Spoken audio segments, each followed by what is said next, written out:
Hello everyone and welcome today to the video lecture class. We are diving into one of the most influential management theories in history, that is F.W. Taylor's scientific management. Whether you realize it or not, the way your Amazon package arrives in 24 hours or how a McDonald's burger is made in seconds is rooted in the work of Frederick Winslow Taylor. He was an American mechanical engineer who looked at the chaotic factories of the late 19th century and thought there has to be a better way. Today, we all explore how we transformed management from a gut feeling into a rigorous science. So, here we have to say the heart of administration is the management of programs designed to serve the general welfare. Management is significant to every organization, public or private, governmental or business, because it deals with a natural function of human society, namely fundamental endeavors of achieving objects. So today all we explore how he transformed management from a gut feeling into a rigorous science. First, introduction and the problem. To understand Taylor's, we have to look at the world he lived in before his theory. Management was basically rule of thumb. Workers learned their trades through observation, which meant 10 different workers might do the same job in 10 different inefficient ways. Taylor noticed two major issues: inefficiency, what he called soldering. Soldering is a fancy term for workers deliberately working slower than they could, often because they feared that if they worked faster, the management would lower their pay rate or cut jobs.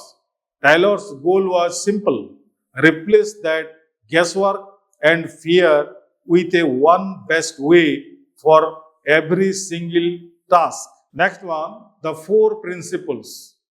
Taylor broke his philosophy down into four main pillars. Let us go through them. A. Science, not rule of thumb. This means using data. You do not just guess how high a table should be. You measure the worker's movement to find the optimal height. Next one, scientific selection and training. In the old days, you had hire a guy and tell him to figure it out. Taylor argued you must hire the person with the right physical and mental traits for specific jobs and then train them like an athlete. C. Cooperation, not individualism. He wanted to end the us versus them mentality between bosses and workers. If the company thrives, the workers should thrive. D. Division of responsibility. This was huge. A believed manager should do the thinking, planning, scheduling, and designing, while workers focus entirely on the doing. This specialization is what allowed factories to scale. Next one, key techniques and tools. How did he actually do this? He used a few famous tools. First, the time and motion study. Taylor would literally sit with a stopwatch and a clipboard recording every stroke, step, and lift. If a worker was taking 5 steps to reach a tool, Taylor would move the tool closer to save 2 seconds. Those seconds multiplied by thousands of repetitions saved hours of labor.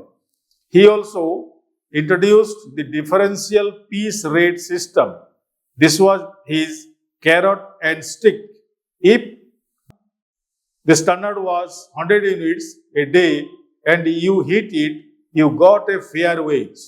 But if you hit 120, your pay rate per price increased for the whole day. It gave workers a direct financial reason to embrace his efficiency.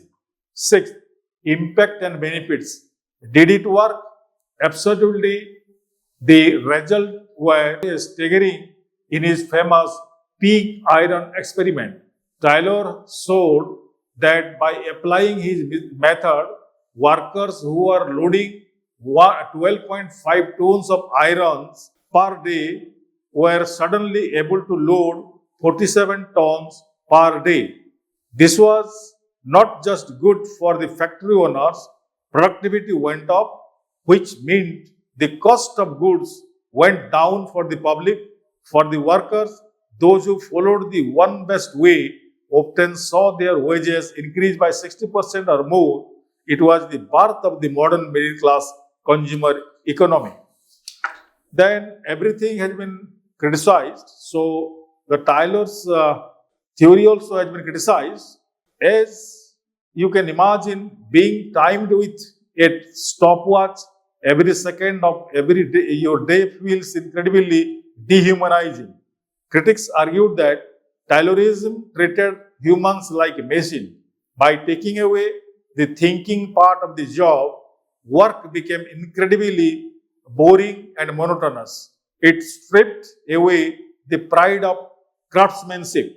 If you are just turning a single bolt for 8 hours a day, you lose your sense of purpose. This led to high turnover and eventually the rise of labor unions fighting for better mental and physical conditions.